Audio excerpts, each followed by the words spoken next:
ನನ್ನ 45 ವರ್ಷದ ರಾಜಕಾರಣದಲ್ಲಿ ಒಳ್ಳೆ ತನಿಖೆ, ಒಳ್ಳೆ ನಡವಳಿಕೆಗೆ, ಒಳ್ಳೆತನ ಸಾಮಾನ್ಯ ಜನರಲ್ಲಿ ಎಲ್ಲೋ ಒಂದು ಕಡೆ ನಾವು ಮಾಡಿರೋ ಕೆಲಸಕ್ಕೆ ಈ ಭಾಗದ ಈ ಒಂದು ಕ್ಷೇತ್ರದ ಮತದಾರರು ಕೊಟ್ಟಿರ್ತಕ್ಕಂಥ ಒಂದು ಬೆಂಬಲ, ಆಶೀರ್ವಾದ ನೋಡಿದ್ರೆ ನಾನು ಇವರ ಯಾವ ಮಟ್ಟಕ್ಕೆ ಅದನ್ನು ನಾನು ಕೃತಜ್ಞ ಆಗಿರಬೇಕೋ ಗೊತ್ತಿಲ್ಲ.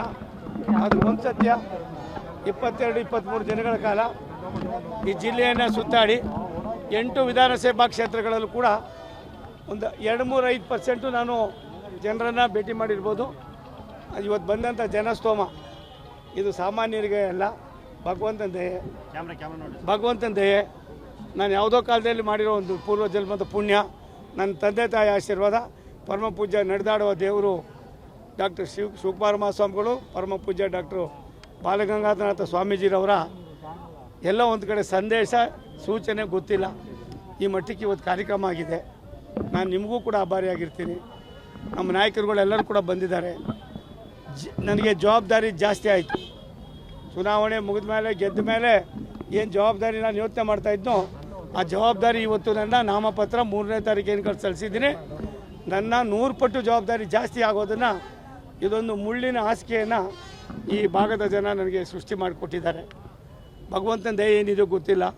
ಇವತ್ತಿನ ಈ ಸಂದರ್ಭದಲ್ಲಿ, ಇವತ್ತಿನ ಈ ಕಾರ್ಯಕ್ರಮ, ಇದಕ್ಕೆ ದುಡಿದಂಥ ಎರಡೂ ಪಕ್ಷದ ನಮ್ಮ ನೇತಾರರುಗಳು, ನಮ್ಮ ಪಕ್ಷದ ಎಲ್ಲ ವಿಧದ ಶಾಸಕರಾದಿಯಾಗಿ, ಮಾಜಿ ಶಾಸಕರಾದಿಯಾಗಿ, ಅಧ್ಯಕ್ಷಗಳಾದಿಯಾಗಿ, ಮಂಡಲದ ಅಧ್ಯಕ್ಷ ಆಗಿ, ವಿವಿಧ ಹಂತದ ಮುಖಂಡರುಗಳಾದಿಯಾಗಿ ನಾನು ನಿರೀಕ್ಷೆ ಮಾಡಿರಲಿಲ್ಲ ಈ ಥರ ಅಂತ. ಅಷ್ಟರ ಮಟ್ಟಿಗೆ ನನಗೆ ಪಕ್ಷಕ್ಕೆ, ಎರಡೂ ಪಕ್ಷಕ್ಕೆ ತಮ್ಮ ಚಿತ್ತವನ್ನು ವ್ಯಕ್ತಪಡಿಸಿದ್ದಾರೆ.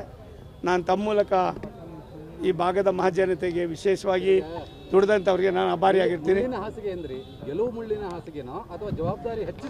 ಹೌದು, ಜವಾಬ್ದಾರಿ ಹೆಚ್ಚಿಸಿದಂಥ ಮುಳ್ಳಿನ ಹಾಸಿಗೆ ಇದು.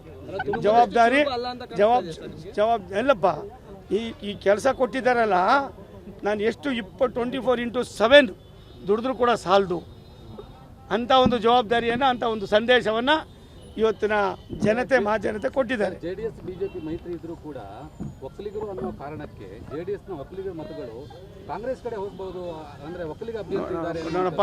ಇವೆಲ್ಲ ಗೌಣ, ಅನಾವಶ್ಯಕವಾಗಿ ಏನೇನೋ ಕೇಳಬೇಡ್ರಿ ದಯವಿಟ್ಟು. ಅವೆಲ್ಲವೂ ಕೂಡ ಸಖ್ಯಾಂತರ ಆಗಿದೆ. ಜನ ತೀರ್ಮಾನ ಮಾಡ್ತಾರೆ.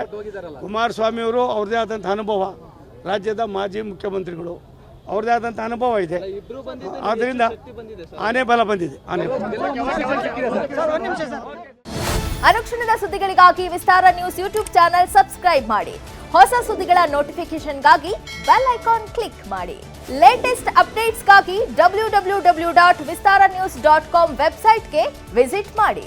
ಅಂಗೈಯಲ್ಲೇ ಜಗತ್ತಿನ ಸುದ್ದಿ ತಿಳಿಯಲು ವಿಸ್ತಾರ ನ್ಯೂಸ್ ಕನ್ನಡ ಆಪ್ ಡೌನ್ಲೋಡ್ ಮಾಡಿ.